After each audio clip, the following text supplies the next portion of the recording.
know.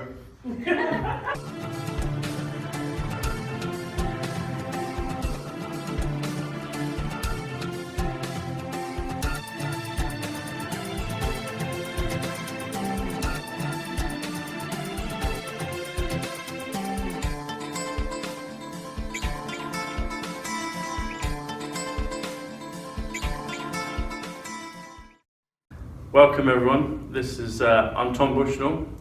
I'm here with Sir Michael Gambon. Oh, blimey.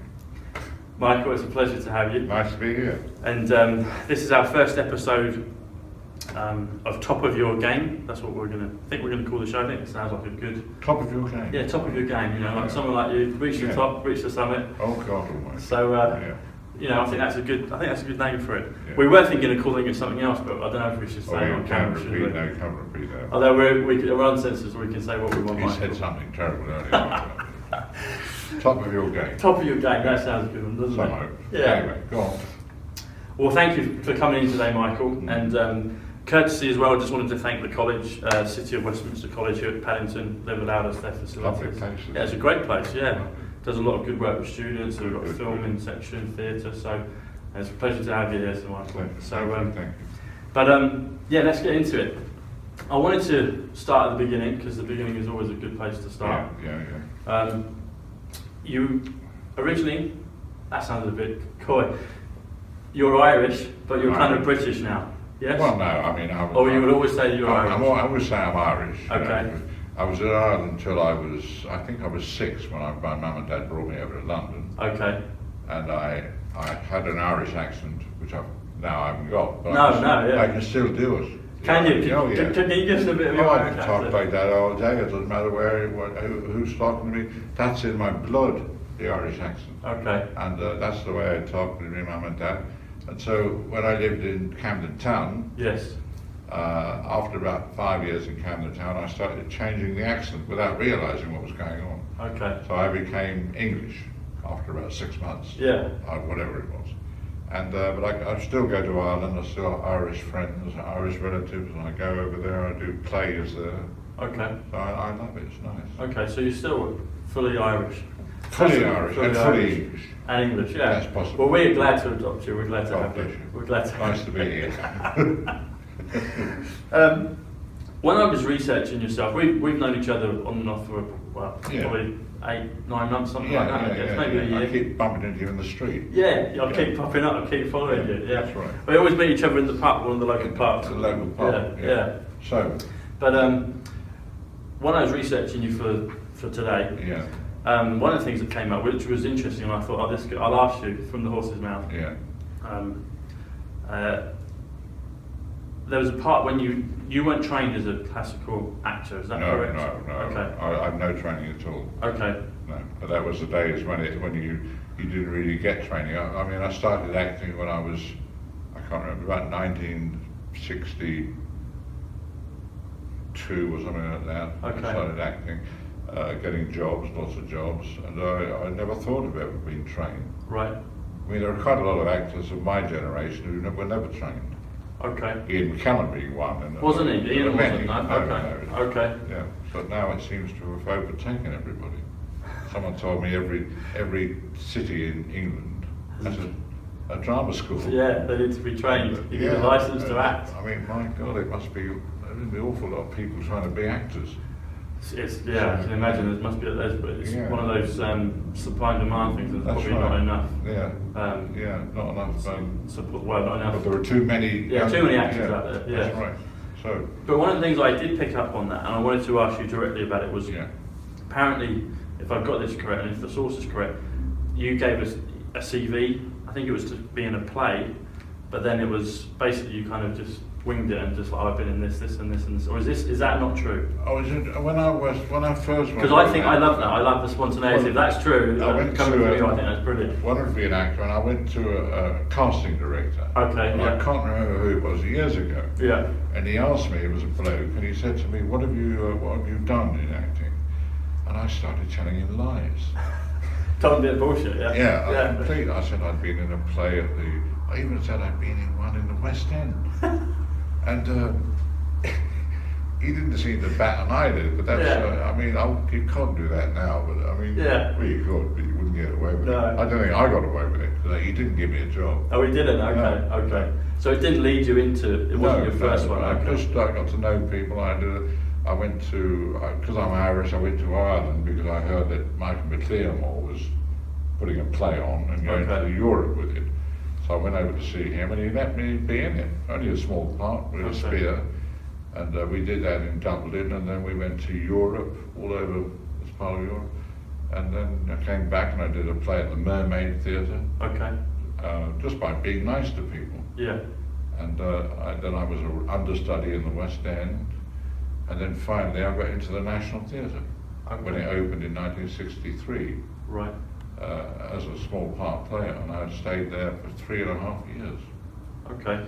And then after the 3.5 years, I went to Olivier, who was the director who owned it, who ran it, and I said, I want bigger parts. He said, oh, whose parts do you want? I said, no, I don't want anyone's parts, but and I think he, by using the telephone, got me a season at the Birmingham Rep.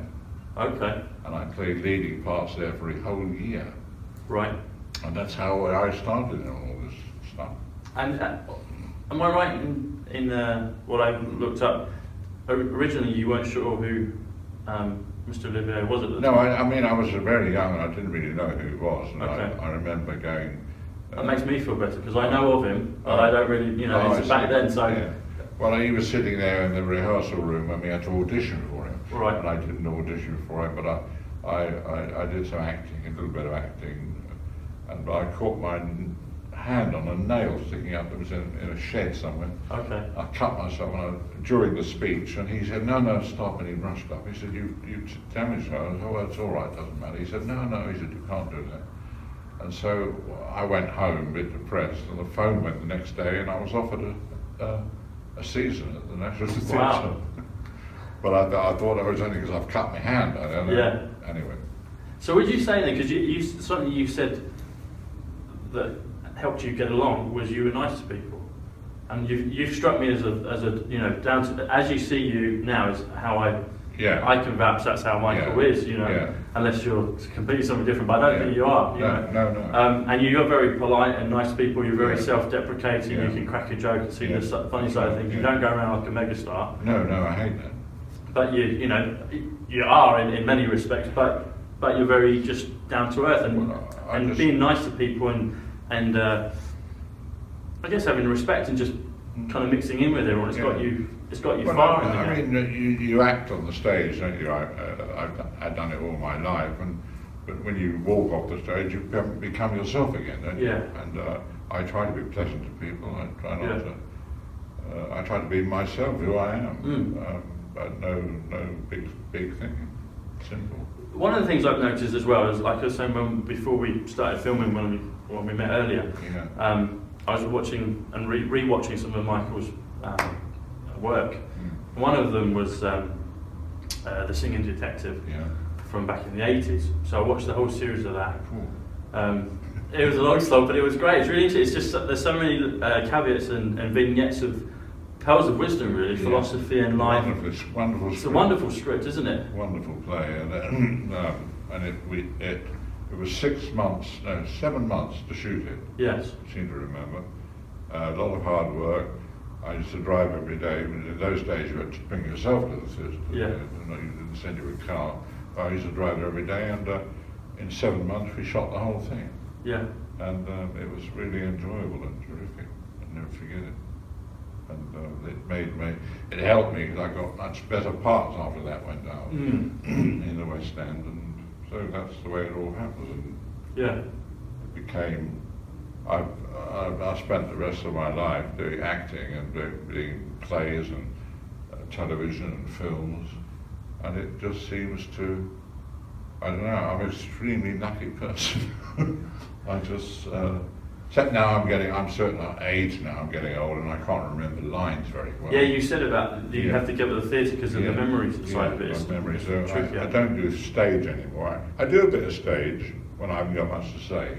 Okay. Or I do theatre or films with earpieces. Okay. So you get a friend of yours to tell you the line and you do it. But that's all quite recent, but I've spent my whole life knowing lines. At one point, I didn't have to read a script. I'd know it, like when you start. You can learn a whole page in, 15 minutes. Were you just self-taught on how to memorize it because you were enthusiastic about your work and your craft? I think because you're interested in being in acting, then actors memorize lines very quickly, depending how old they are. But I remember nowadays, people on the stage, the actors have to learn the lines before they turn up for the first rehearsal. Okay. But in my day, that was never done. I mean, we always turned up with scripts on the first rehearsal and read the script during the process of making the film or TV stage. And, we know it by the last performance, or before the opening. But it was much freer then, but now it's not like that. Okay, so it was basically organically you could learn it there and then on the job practicing. And then by the time you're ready to launch. Most actors learned it on the job until they got to the opening. Okay. But now I think most directors don't like that very much. They like you to have it all before. Have it all before, but I don't think it's very wise, really. Really? I think learning lines on the stage for a stage production, it's part of the process of rehearsing. Okay. As you rehearse for say 4 weeks, your constant reference to the script and what you're doing, what sort of man he is, what he does, all blends together, doesn't it? Okay. I think maybe directors are right in what they think about, but I don't like that very much. Okay. I guess, and you can compare the two. You've had the two processes. You've seen it maybe change as time has gone on, and you see the value of the organic way, how it used to be done. How it used to be done. Yeah. Okay. One of the things I wanted to ask you about, we've alluded to it a little bit. You talked about your Irish roots and your accent, but I noticed when I was watching The Singing Detective, and when I've heard you in, say, later things, your voice has become almost more of a vintage as time has gone on. Is that a deliberate thing, or is that a process of age? More of a what? I would say a vintage. It's because it's matured. It's matured with age. It's like a fine wine or a cheese. You get older. It's still you. Obviously, it 10, changes 20, tone, 30 years ago. Deeper. Yeah, now it's become really quite. I mean, before it was a great voice, but now it's like when you project it, it's like, wow, that's the Gambon. There it is, Well, it's because I smoke too much, I think. Okay. No, don't take that note. Don't smoke kids. Don't smoke children. Not allowed. Yeah. Anyway, or adults. Well, if you do, you do. That's something to do with your voice getting deep. But it may be because I'm getting old. I don't know. Okay, so it's not a deliberate. It's not a thing that you've practiced over time and being on the floorboards of the stage. If you're on the floorboards of a stage, of course you speak in a certain way. First of all, you have to be heard, don't you? You know that the auditorium is quite big. Yes. And then the person you're playing might not speak like you. Okay. So you change your voice to suit whoever you're playing. Okay. So you have to have that variation in your projection and your tonality. That's right. Did you weren't trained? Excuse me. You weren't trained as an actor. No. But did you do any kind of coaching or voice projection or anything like that for the stage? Not really, no, I just seem to pick it up. Okay. When I first was a National Theatre actor, I didn't have much to say, now and again a few lines. And you're listening to all these brilliant actors all around you in the theatre, in the National Theatre, and you begin to listen to them and you think, good God, and that affects how you talk as well. Right. So when you're what's the phrase? A walk-on, a small part player. Yeah. You then hear how these leading men and women speak, and that makes a difference. You might listen without even knowing you're listening. What's going on, and that affects how you work. Through the social osmosis of those people at the top of their game. Yeah, you pick top of their game. You pick it up. You're hanging out and learning from the best in the trade, and you become like the them. The tone of your voice, the rhythm of it, how far you project in the auditorium, all that builds up as you're standing there as a walk-on. Okay, that makes a lot of sense. Yeah. So, in football, because I know you like football. You're an Arsenal fan, if I remember rightly. Arsenal, What was that? What was the funny part? I don't know. I can't say. Anyway. Oh, okay. Okay.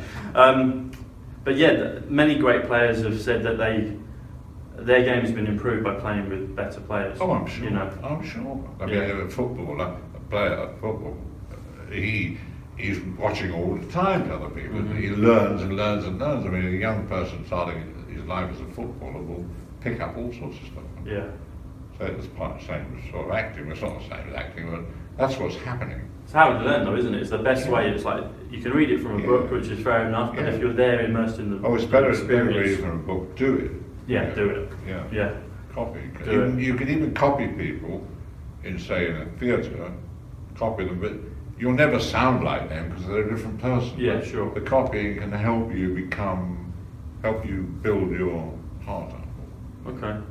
That makes a lot of sense. Yeah. You learn from people where you want to be, what you want to become like. That's right, and that's why now you're leading the front and others can learn their trade from you. You know? Well, they can. I don't know if they're learning their trade or not. I just do a lot of mucking about. They get on with it. But I'm sure there's many out there that are working now and aspiring ones that will see you and see the work you've done. I'm very flattered if that's true. I'm sure that I can speak for many that would have that one. Thank you. What would you say is your preference, or was your preference? Do you prefer the stage, film, television, or I know you do radio voiceovers, but the three mediums, stage, film, TV, what do you prefer? They're all completely different, aren't they? Okay. If you really want the real truth, I prefer the stage. I thought I sensed that might be your That's favourite. where I've learned it all, and where I felt I belonged, and it was where I was most happiest. The others, being filming, doing a film is a completely different thing, isn't it? Okay. It's not like that at all. Would you say that differs a lot from TV as well? I think so, yeah. The three things are different, aren't they? They're all brilliant to do and can be hugely enjoyable. But I suppose you start off as a stage actor, although I did film quite early in my life. But I like the stage best, I think, although I've loved being in films when I've had a good part, you know. That's why I said there is a difference, but I mean, first of all, on the stage, unless you speak up, people can't hear you.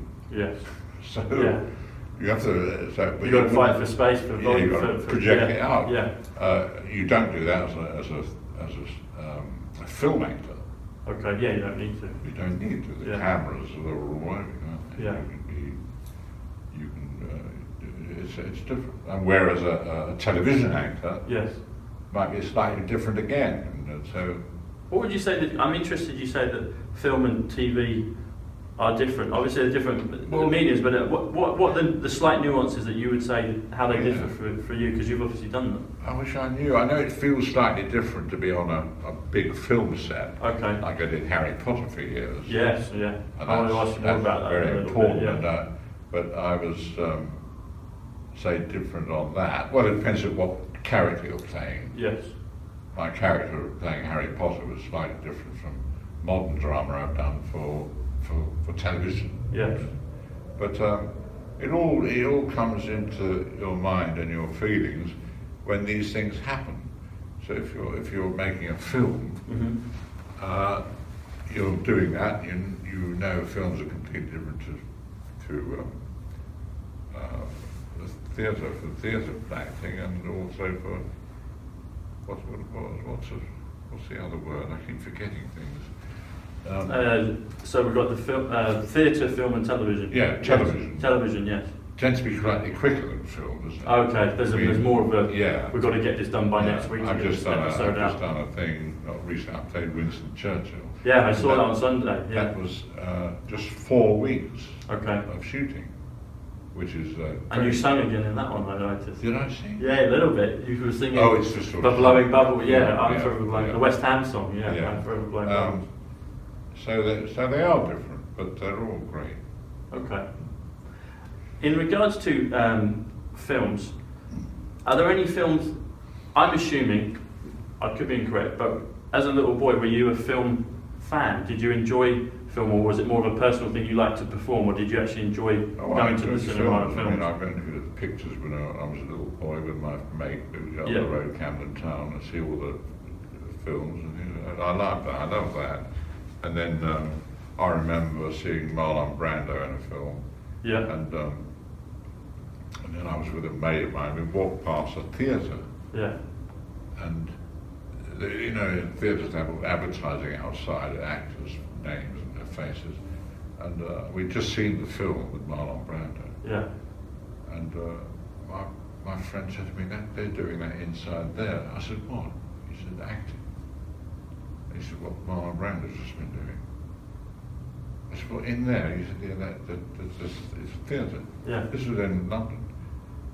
He said, and they're acting in there like he's doing on the film. I couldn't quite work it out for the moment. And he took around the back. He said, that's where the actors go in the stage door. They're like doing what Marlon Brando does. Right. So that was one of your first I couldn't. I said, oh, I said, they were in there themselves in there. He said, yeah, with an audience. So that struck me. I'll never forget that. Okay. Because I'm so thick, I didn't quite realise. Yeah. So interesting. Well, I actually used to think when I was a kid, you say about the naivety of kids and connecting dots. I remember my parents going to the supermarket and my dad writing out a cheque for the weekly shopping. Yeah. And I used to just think, I think I said to him once, why don't you just write out for any amount? You know, you don't need cash. You can just write it on a cheque. Little did I know that it had to go and come out of an account. I just thought, oh, it's just a magic piece of paper. That's right. So that's it was a bit like that. Yeah. I didn't know what was going. I still don't. No, nor do I. Yeah. Make it all up. So you talked about Marlon Brando. Did you ever get a chance to act with him? Yeah, I did in England. He came over here. He was doing a film, I think I don't know where it was, abroad somewhere. Yes. And part of the film was shot in London, mm-hmm. and I had to be a lawyer. What film was that one? I can't remember what it was called. Okay. But it's shameful. My memory is me. And I had to be a lawyer in all the uniforms and things. Yeah. And Marlon Brando was in the thing, and I spent 2 weeks listening to him and talking to him. Yeah. He was a nice bloke. He's a decent bloke. He told me that he'd seen the film you mentioned earlier, when the film or the singing he'd seen the Singing Detective. Yeah. He told me that, yeah. And he had a copy of the film at home in America, and so I used to talk to him quite a lot. So he's a decent geezer. Yeah, I liked him very much. That's cool. He was very amusing, and he was a bit of a devil. And, I like that. And I really liked him. Yeah, that would have been an interesting fly on the wall hearing you two talking. That would yeah, cool. yeah. I was thrilled, and on the last day of the filming for me, I was driven home. That was the day when they drive you home. Yeah. And they drove me along some main road here, and Marlon Brando came past in his car. Yeah. And I was looking there as he went by, and he looked round, he went. I love that. Because he's terrible, always mucking about. That like that. Anyway. Oh, that would have been, It's a shame. I would have loved to have met him and interviewed him. No. One of the greats, really. Yeah, one of the greats. Yeah. That's right. Truly great actor. Well, you're one of those now, Michael. No, you're I'm just a bloody old London. You are. I'll toot your horn for you. Yeah. I'll toot your horn for you. No worries. One of the questions I had for you, you've alluded to it, was I wanted to ask when the first thought came into your mind about the possibility of you being an actor. Did it come back to that point when you were with your friend and they said Marlon Brando's in there? I remember going into a theatre and looking through the curtain of the play that was going on. Yeah. And I suddenly realised, that's what's happened. Yeah. And I can't really remember. I spoke to somebody and they sent me to an acting teacher, a woman. I went round to her house. She charged me a few bob for. Yeah. And we went through some scripts and she told me about all that. And I went back 2 or 3 times. And slowly but surely I got more and more interested in it. Okay. So there were those first few moments when you were younger and then it blossomed and grew from there. Yeah, that's right. You become obsessed by it. That's right. what you want to be. You've got to be obsessed. Yeah, but I think when I wanted to be an actor, it was much easier than it is today. Much easier? I think so, yeah. Okay. I might be wrong, I don't know. I think there are many more boys and girls studying drama now like in this country than there's ever been. There must be thousands of them. Yeah. And the possibility of doing very well are pretty remote, I suppose. Yeah. I don't know. Yeah, I guess it's got to. Which is sad, really. Yeah, there's probably a lot of talented actors out there, and they've got to have some serendipity or some luck, or maybe just sheer determination, something to get to break in. Right. To break in. We talked about you watched Marlon, Brando and other films when you were younger, and even throughout your career. Have there been any films that you particularly liked that you weren't in, but you thought, oh, I'd love to have been in that? Well, I suppose to tell the truth, if you're sitting in a cinema and you're an actor, you're watching a film like that, and everyone you watch you want to be in. Yeah. You know what I mean? You say, they've got some deeply handsome man playing the lead of the film, you think, what are we supposed to take that part? Yeah. It was all rubbish, really. Yeah. But I mean, you want to be, you go and see a play in the West End with some brilliant actors, and you sit there and I get jealous. Get jealous, yeah. I get jealous. I think, you're watching some. That should be me up there. That should be me up there. These people, these actors, men are geniuses, and you think, I could do better. I could do better. Yeah. And same with filming, or be a film actor or television. Yeah, it's a natural human being response, isn't it? Exactly, of course it is. Yeah, if it's something that we want. Yeah, I'm sure every actor who acts quite well feels a bit of resentment when they watch somebody else. Get the part, get the part. Yeah. One of the big parts that you've spoken about before was James Bond. What's the story behind that? You were offered it, or you were spoken to about it? What's not me? No, What you were saying about Sean Connery getting his I was at Stratford-on-Avon. Yeah. At the Royal Shakespeare Company. Okay. Yeah. We were doing a season in London. In the West End, and I remember several of us were called up. I think we were all National Theatre players. Yeah. And we went to a house somewhere in posh part of London, and we were introduced to Cubby Broccoli. Okay. Each of us. I might get this wrong, I don't know. There were 10 of us, say, in this room. It's a good story, though. And we went up it's a true story. It's a true story, yeah. And we went up one by one to this office upstairs, and there was Cubby Broccoli, who I never knew who he was. And he said, now, this is about, what was it? James Bond. James Bond. Yeah. James Bond, and we're looking for a new James Bond. I said, what? He said, the new James Bond. I said, I can't play James Bond. And he said, why not? I said, well, I said, I haven't got much hair or a double chin. And I'm getting on. Although I was middle-aged then. He said, yes, you could. He said, who was the famous James Bond?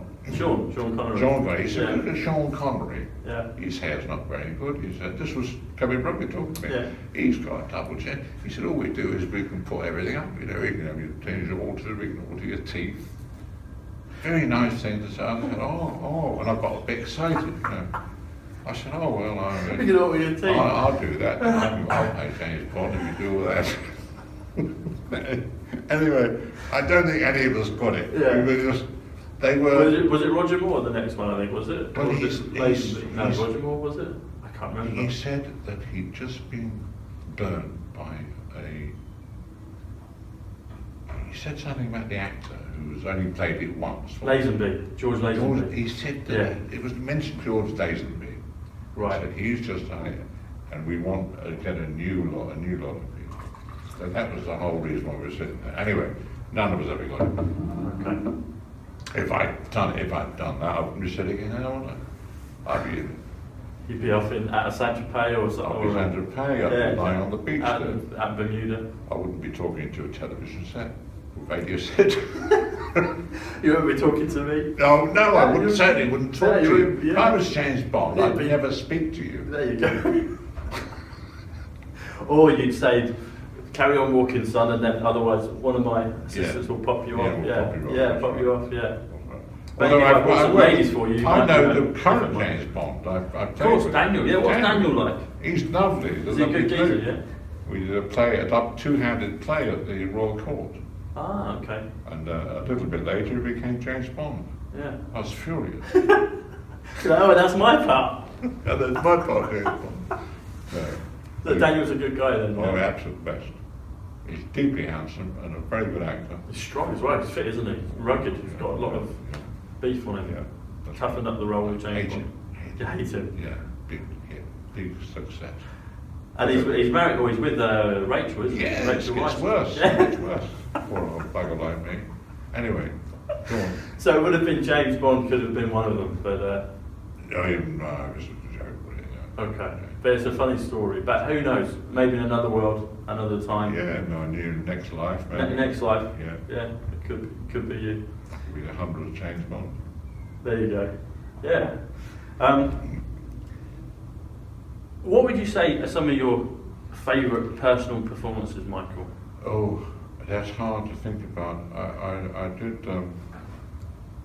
My memory's so bad. I did lots of good. I did View from the Bridge. I remember Alan Ayckbourn directed View from the Bridge. View from the Bridge. Yeah, that was a wonderful American play, and we did that at the National Theatre, and it transferred to the West End. Okay. And I loved that. That was one of your favourites. Yeah, I think I don't know. Sometimes you can walk into a production with the help of Alan Ayckbourn. He's a brilliant director. He told me to play it quite fast, okay, which I thought was a secret of getting it through. Anyway, it was a big hit in the West End, and I did very well out of it. And I do remember that quite clearly. And other things that I've done in the theatre, which I can't remember what they call, because my memory's gone. Unfortunately, I don't know much of your theatre career, because I haven't been to. I'm more of a television and film guy. Yeah, you know? Well, I've spent most of my life in the theatre. Yeah. So it's become the most prominent thing in my brain. Yes. I like it. But any particular movie roles that you really enjoyed or gave you satisfaction being in? Yeah, quite a few. Name some films I've been in. Layer Cake is one of my favourites. I love that. Layer Cake. The Facts of Life. Can I be going that was Daniel? I know it was. Can you remember the lines? People keep quoting when people see me. Oh, you're Layer Cake. I've got it written down. And they say the last bit I said. There you go. I had this at the end, but we'll do it now. So you were Mr. Eddie Temple. Eddie Temple, yeah. And you're there at the end with Michael. Yeah. With Daniel. Daniel, yeah. And the Facts of Life. And basically, if I'm quoted right, and you can repeat them back with me. Yeah. You're born, you take shit. So can we hear them? Oh yeah, you're born, you take shit, You get out in the world, you take more shit. You get out in the world, you take more shit.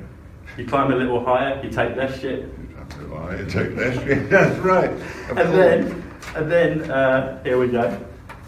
And then all of this, something like this, I might be slightly misquoted. To one day, you're in the rarefied atmosphere and you don't know what shit even looks like. That's right. That's good, isn't it? And then the last part is Welcome to the Layer Cake. Welcome to the Layer Cake. That's right. Thank you. I'm glad to be there. Yeah. That's one of my favourites. So I love that. I loved that being in that film. Yeah. And I'd forgotten all that, but I mean, that's right. It's a great last scene. Oh, it is. Stage, isn't it? Yeah. And with the music. What's the music? People repeat that to me when I meet them in the street. Yeah. They know the lines. Yeah. It's one of you. It's definitely got the Gambon stamp of approval. Yeah, that one. Good. Definitely. Good, one of your other films. Obviously, Harry Potter. Harry Potter, yeah. Dumbledore. What was that like to play him? He's so And maybe if we could, obviously there was a sad part that led to it. Richard Harris died. And you'd I think replaced Richard in something else previously, hadn't you? Was it a play or a film? Yeah, I don't think I have, but I knew Richard. You knew from London, being around the. What was he like? He was great, nice, good bloke. He was a nice man. Well, I thought he was. Yeah. And he unfortunately died in the second Harry Potter. Yes. And then you started in the third one. Yeah, they called me up and I went to see them, and I was in the third one, and then I just carried on. Yeah. It's very nice. It was a joy. The whole cast, good cast, good parts. It's the best of British, really, isn't it? Yeah, and I had a great time. And you're not used the whole year, you know. Yeah. Each Harry Potter. I wasn't anyway. I mean, I don't know how long. You do a few months and then come back the next year. Do it again. Yeah. Okay. Wonderful. Yeah, that's the phenomenon of it was, as well. It's a huge thing, isn't it? Yeah, absolutely. When was it? It was in the last. It's finished. I don't know when it all came to an end. 5 years ago. About that, yeah. And it went on for about a decade, didn't it? Almost, really, roughly, something like that. Yeah, I came back. I died in the second to last episode. Yes. And then they brought it back to the ghost. Yes. Yeah. Like that. Yeah, the ghost of Gambon Pass. Ghost of Gambon. And it was Alan, it was Snape, wasn't it, that killed you in Harry Potter? He did. God bless his soul. It's awful. You seem like you were good friends with him. Yeah, absolutely. I was terrible. That's a shock. Recently, yeah. Awful. I had the privilege to meet him once in the post office in Paddington years ago, about 10 years ago. Yeah. I bumped into him. Nicest man in the world. Yeah, to say hello to him. And again, he's one that's got that distinct voice. You know? That's right, yeah. And it's a shame, shocking. Bowie and then Alan a few days later. Amazing, yeah. Terrible. Anyway. No. Yeah, rest in peace, Alan. When you were, we talked about roles, well, some of the roles you've been in, some of the films you've been in. You talked about Marlon Brando. Yeah. Were there other? Who are some of the favourite actors that you've worked with, that you've enjoyed working with, either just maybe just as a friendship or socially, or as their performance on the stage? They're easy to work with because they're so good. Well, you know, I worked with 3 world famous American actors. Marlon Brando. Yes. This is embarrassing. De Niro's one you've worked with. I worked with De Niro, and I worked with the third one is brilliant actor. What's his name? Was it Pacino? Pacino. You have it with me. So you remember the three Trinity, the 3 really? Yeah. Marlon Brando, Pacino, and De Niro. Yeah. And I got to know the 3 of them a little bit. Yeah. And it's great. I like telling people that they can't believe it. I remember those 3. Those 3. I mean, that's the they're the 3, aren't they? Yeah. Yeah, they are. Right. So that's something that I can put on my gravestone. Yeah. What about ladies, leading ladies? Some of the ladies you've enjoyed from a distance, or there's been many beautiful starlets you've been able to work with in your time. But any that particularly were, I don't want to get you into trouble here, Michael. But oh no, don't get me into trouble. No. I will. There's many ladies. I mean, who's the lady, the most beautiful lady in Harry Potter? God, awful. Bonham Carter? Huh? Helena? No. And Bonham Carter, she's lovely, and Hermione's Hermione, when I was on Harry Potter, Hermione was she's a little top, but now she's an adult. Yeah, now she's a girl. Yeah. Beautiful girl. Yeah. So many names I can't remember them. Emma Thompson's on there, isn't she? Emma? Yeah. You recently worked with Catherine Zeta-Jones. I did indeed. She's a lovely girl. Yeah. I saw you on the One Show. Dad's Army. Yeah, Dad's Army. Yeah, we watched it this week. Yeah. Oh yeah, that's right. And she was the talk of the town, wasn't she? And that all the boys were falling over her. We came to nothing in that. She was the boss. She looked like the boss on the set, on the film. I just sat next to her, looked like a crank, like keep my head down. Anyway, yeah, she's great. Young actors that you've worked with, maybe the new generation. Yeah. Well, there's a few generations, but up and coming actors. Who would you say you as an actor see that you think have got real talent? Ones that you enjoyed working with, but you see that they could have a long, fruitful career like yourself. Well, God, I mean, I know so many. I know so many actors, and a lot of them. One that you did work with, I'd like to ask you about. Matt Damon in The Good Shepherd. Yes. Matt's been around a while, but he's still a relatively young man. I was in a film with him once, and I found him the nicest, funniest guy ever. Yeah. A real comedian. Is he? Yeah. He Okay. likes to have fun. And so that's interesting you say that. I wouldn't have known that. I've seen him on chat shows where he's laughing, but I didn't know he's like the kind of instigator of the jokes. That's interesting. He can muck about a bit. Okay. I remember Marlon Brando was directing this film I was in America, and I was playing a gay man. And Marlon Brando told me, if Matt Damon was listening to this, he'd recognise it. Yeah. Told me to go over to Matt Damon and to go very close to him. Yeah. And to touch him. And I remember when we did this, I mean, I could hear Marlon Brando giggling in the back during the tape. And then when I got close to Matt Damon, he started laughing. I can remember that. What was the joke you said on Top Gear about? I think you might have been referring to something you said before, but Jeremy Clarkson, I think, in your first interview with him, he said that you joked about being gay, and you said, "Oh, I gave it up." Oh yeah, I used to say to people, I used to say to people, I used to be gay, you know, but I had to give it up. I was forced to give it up. And they say to me, "Why were you forced to give it up?" And I'd say, "Well, it made my eyes water. Made me eyes water." It's a bit cheap, isn't it? It's just funny. It's like one of my friends. He's gay, and he's an actor. He was in Coronation Street, and he's been in Lion King. Yeah. And we joke about it. It's great. Does that make him laugh? That one? Yeah. It's just brilliant, you know. It's just brilliant, and he can tell it. He just laughs. It's hilarious. That's mine. I made that up. Yeah. I'm quite proud of that. Yeah, that's a brilliant joke. It's a brilliant joke. I think I said it to Lee. If you're watching, Michael, you'd love this joke. Yeah. It was a journalist who was asking me. Yeah. He said, I forget what he said to me. Lee Ormsby, Coronation Street, look him up on the internet. He made me cross this journalist, and I suddenly said to him, "Well, I used to be gay." He was saying something about gay people. All my friends are gay anyway. And I said... so you caught him off guard. He was probably being saying not towards, and he's like, "No, and stop." I say, "Well, I used to be gay." I said, just to smack him. Yeah. And he said, "Oh, were you?" I said, "Yeah, but I was forced to give it up." And he said, "Oh, why was that?" And I said, "Because it made my eyes..." He didn't even laugh. So thick. Anyway, forget it. That is a good joke though, Mike. Yeah. That's always where my best ever joke. It's one of the, it's it's down in history. It is, it's definitely. Yeah. And talking of Top Gear, something else that made you legendary, there's many things that have made you legendary, but Gambon Corner. Oh yeah. Gambon Corner. Yeah. I watched it again last night, I'd seen it before. I kept crashing the car. Yeah, well you went round, didn't you, on the corner, on that last corner, and you lifted it, so it went on two wheels. Yeah, up off the and ground. then it, because of that... I smashed into the wall. Did you smash into the wall as well, did you? Oh yeah, and then Jeremy invited me to do another one. I saw you and you spun it round. Yeah, yeah.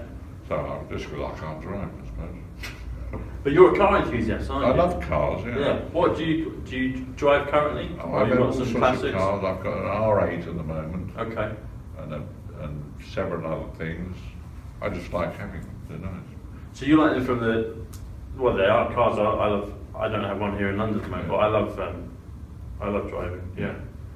Do you like it from the aesthetics point of view, or are you a tinker man? Do you like to fix and play around with it? I suppose I like really posh, expensive cars, so that I can. This is just me, you know, I'm not driving out the West End like that on a summer's day. There you go. Yeah. It's very expensive car. Yeah. Like in a roller or a Jag or something. Jag, and I look at people like that. Just a shell. Yeah. You might as well. I would. I would. That's what I like. I've had all those cars, Jaguars and Rovers and all those expensive things. Anyway, so that's me with cars. And I also read that you're a pilot. Yeah, I have a PPLs, not anymore. Would you fly little like Cessnas or single engine Cessnas, yeah. Okay. At Biggin Hill. Okay. I got taught to fly there years ago. And circuits and bumps, you know what they are. Circuits and bumps. You take off, you climb to 1,500 feet, turn right, aircraft then is parallel, and go down the runway is here, so you fly down there, then you turn again, then you begin to descend, then you turn right, touch the wheels onto the runway, up again. Ah, so they're like that. You can spend days doing that. It teaches you all the qualities of flying a little aeroplane. Yeah. And then you might want to do it left hand, so you take off the other way, this way. Ah, okay. What do they call that? They call that? Circuits and bumps. Circuits and bumps, okay. Yeah, I did a lot of that. But now Biggin Hill's so busy, you can't do that there. Okay. So I don't know if people do circuits and bumps anymore. And then there was another thing I used to do, was I had to climb with the instructor in the aircraft, climb, pull the nose up, it would be 5,000 feet for this to happen, something like that. Pull the nose up, and then the aircraft starts, you pull the lever back, the thrust lever, starts to climb, starts shuddering, you then go full left-hand rudder, so the aircraft goes like that. revolving down. So that it's in a spin? It's in a spin. Wow. So you put it out of the spin by You are James Bond. putting the right hand rudder back and straighten the spin and pull it up, and it goes up again. And you do that twice. Yes. And then you do twice to the right. So the spin on the next one is spinning to the right. So I used to love that, but I did it quite a few times, spinning. Yeah. You have to be quite high. And that was just for... That was part of the course. Part of the training, part of the course? Part of the training, but okay. now they don't do that. Okay. They think it's too dangerous. Right. Anyway. So how many hours did you, to get your license to be able to fly on your own, how many hours did you to fly on your own, you have to do, I think about, I don't know, 50 hours. 50, okay. Yeah, maybe slightly less, 48 or something like that. Okay. Whatever it is. And then you do the test. And then I had to go with an instructor, and he put a mask over my face. Like Zorro? Yeah, two things. So, I couldn't see anything. I could see the panel in front of me, but not out the windows. I could just see the panel. I could see the instruments changing as I turned the speed. And he had control. He said, I have control. Mm-hmm. And he started turning us round, you know. We go right, I kept remembering now he's turning right. The aircraft turns right. Then he's straight now, he's gone straight, so he's turned right. So he's going the right hand side, now he's flying straight. I'm now turning to the left, you see the, yeah. And he'd leave it like that for quite a time. And then he'd say to me, now I want you, he'd take the thing off my head, and say, right, you have control, Michael. So I'm back on control. And he said, right, now I want you to take me back to Biggin Hill. Because all this happened. Yeah. You just left Biggin Hill, and he was doing all this to see if you could get him back. Right. If you remember the turns, I don't know if they do that anymore, right? Okay. And so you're disorientated, really? Oh yeah, completely. And then so I started looking. I started looking at the ground to see if I could recognize any places like buildings or something, and then I started to, and I couldn't work it out, and I kept looking at him, but he was just sitting there like that. No clues. I couldn't get that. And then I saw a runway in the distance, or some form of a runway. I might get this wrong. And I said, I started calling them up on my headset, the Biggin Hill people. No, it wasn't. Anyway, I called up this people and there was no reply. Yeah. No reply at all. And I kept looking at him, trying to explain to him that there's something wrong here. And I began to do what I would imagine as an approach to the runway. Right. I tried to have speed down, because in the distance I could see the beginning of the runway. And he said to me, what do you think you're doing? I said, I can't. I was scared, shitting myself. I said, I can't find Biggin. I can't find Biggin, but I've just discovered it over there. I'm just beginning an approach. He said, oh, really? He said, and that's Biggin Hill, is it? I said, yes, I think it is. He said, well, it isn't. It's some other airport. It was closed after World War II. So he took it over and landed right. it.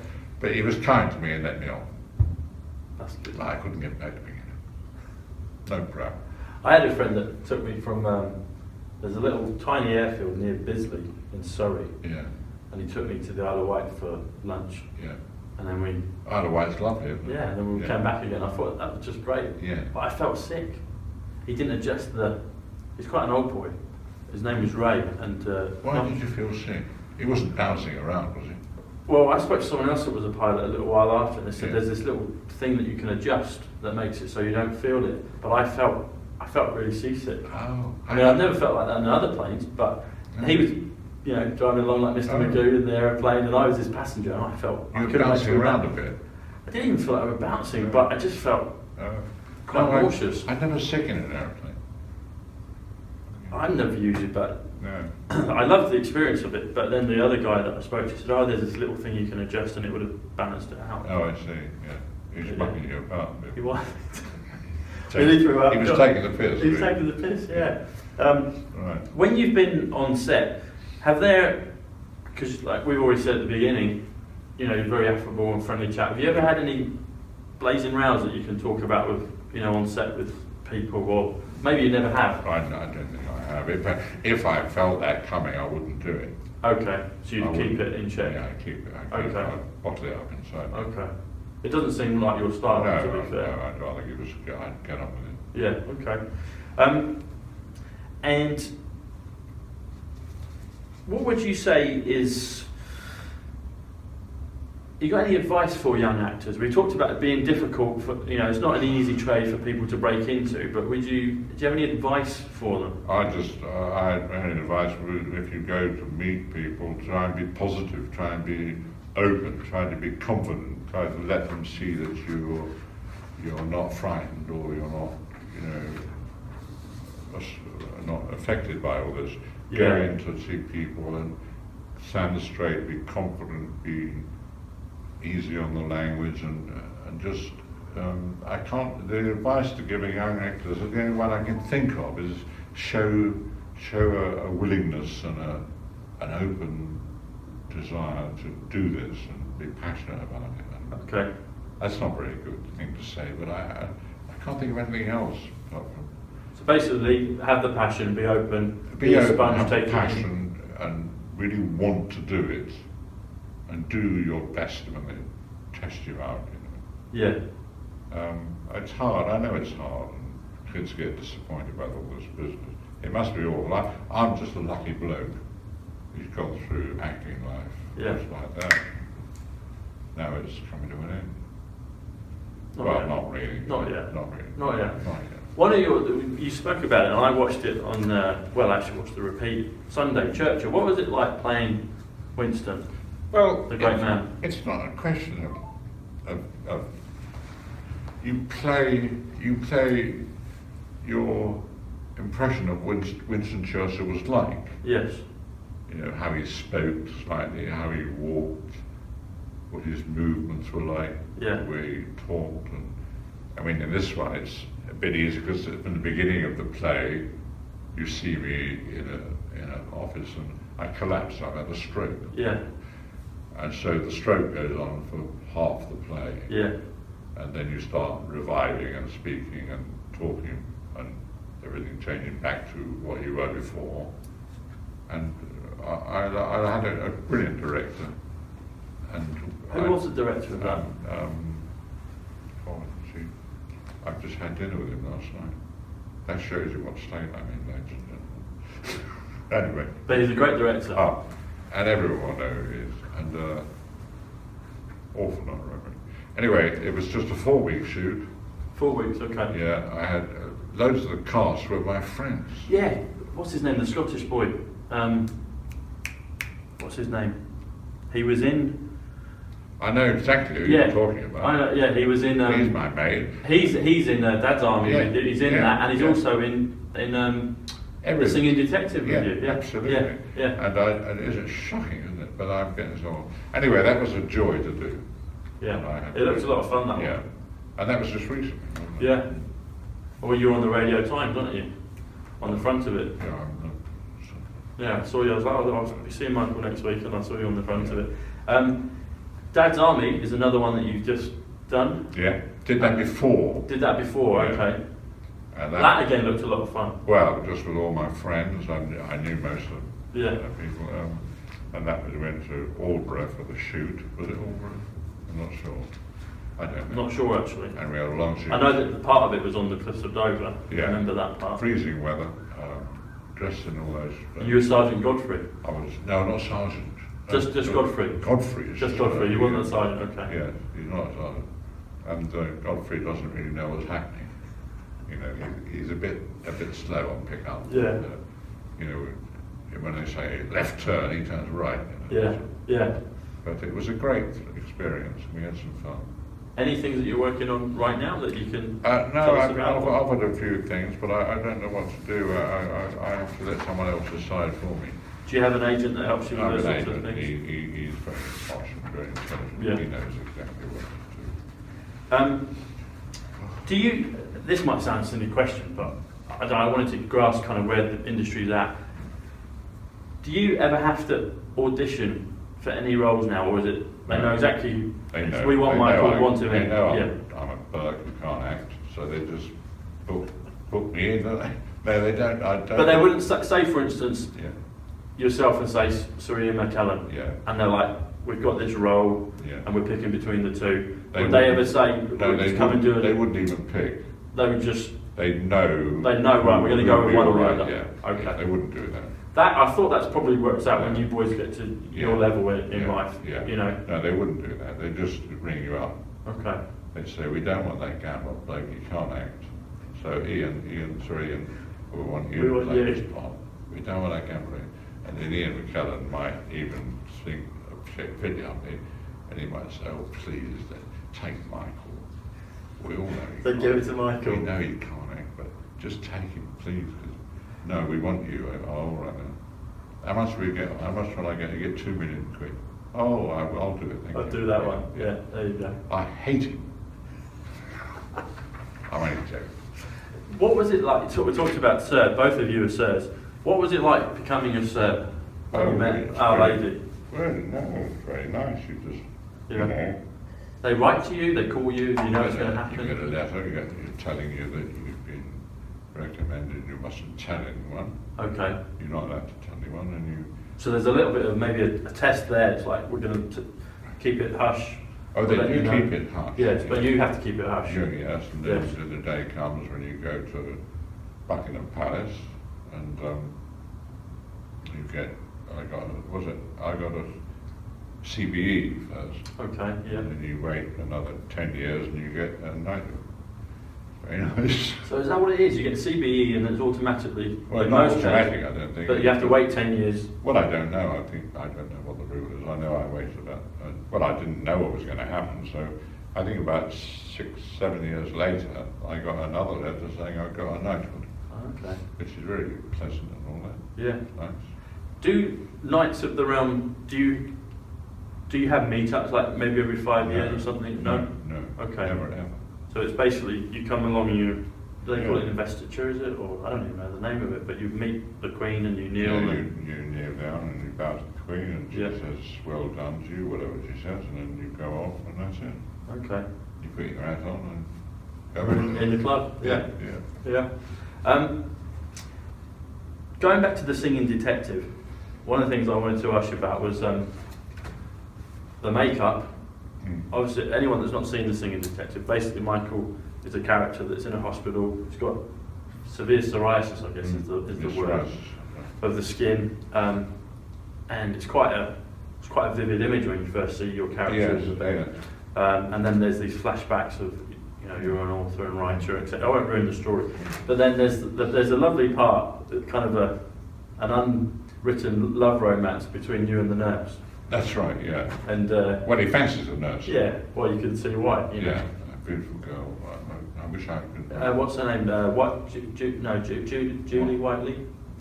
June Whiteley, something like that. Yeah. Yes. And, but that's written in the script. All that. Yeah. Yeah. That he's when she's dressing. Yes. That goes on. Yeah, and there's quite a famous part that she's having to. Well, a famous part, and no pun intended, but she's dressing you. You've got all the cream. It's all. Yeah, that's right. Yeah. And then there's a bit where. There's a rude bit, isn't there? There's a rude bit, a saucy bit, an English humour bit. Yeah, the audience don't see that. No. She's just talking to him, and he's getting embarrassed. But I can't even remember that scene. But it's a brilliant show. Yeah. Lovely. And all the things you're saying to stop yourself. There's a whole list of words. Being aroused by the. Keep the sexual arousal down. Yes. And you're saying things like, I think Margaret Thatcher, Queen's Park Rangers, Plastic Pitch, all these cold red, That's right. And it's just one of the many funny gems in that show. I wish I could remember anything as well. It's on. I think you can get on the BBC. Well, I watched it on YouTube. Oh, it's on there. Yeah, you can watch all those things. You can do, yeah. You don't have to pay. Not on the YouTube, you don't. Oh. No, but I think you can get it maybe DVD on Amazon or things like that. But you can. It's out there. It is out there. I'll send you a link so you can. Your hobbies, just wanted to close, because obviously you're known for your acting. We've talked about your driving of cars, flying aeroplanes. What are some of your other passions? I know I don't know if you still do, but you like doing things with clocks, making clocks, if that's right. Yeah, I used to be a bit of an engineer. Okay. I love all that sort of thing, making things out of steel. Yes. And so that's the sort of thing I just knock up now and again. So steel, like welding and things like that? Welding, yeah. I'm not very good at welding. Okay. I have to be careful. I'm very good at machine tool work. Yeah. But I don't talk about that to people. They know what I'm talking about. Okay. So, but that's one of your loves. That's one of your passions. I have an obsession with making things in steel. Okay. And this is maybe an obscure question to finish on, but I've noticed that you have your ring on your far little finger. Yeah. And I noticed that was in the Singing Detective as well. Yeah. Is that the same ring, or is there any? I think so. I mean, that's me mum, that's me dad, and that's me mum. Ah, lovely. I've always had them.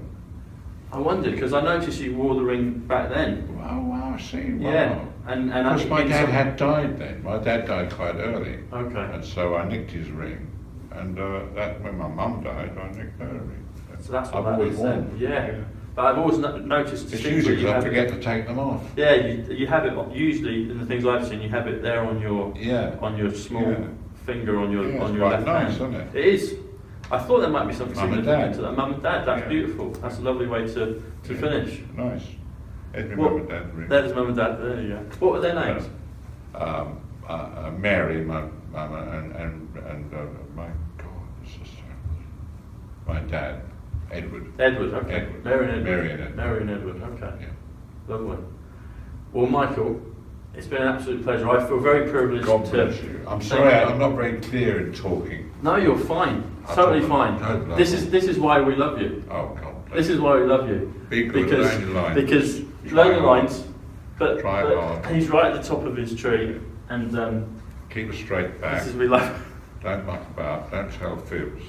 Don't say anything naughty. If they want you to, if you want to play a good part in a play or a film, say you've already done that sort of work. You know. They might fall. They might fall for it. They won't look you up on YouTube or Google. I've already played Laurence Olivier's parts. There you go. Thank you. Thank you very much. Thank you. Thank you, everyone. We got it on. We'll see you again. Yeah, Thank see you soon.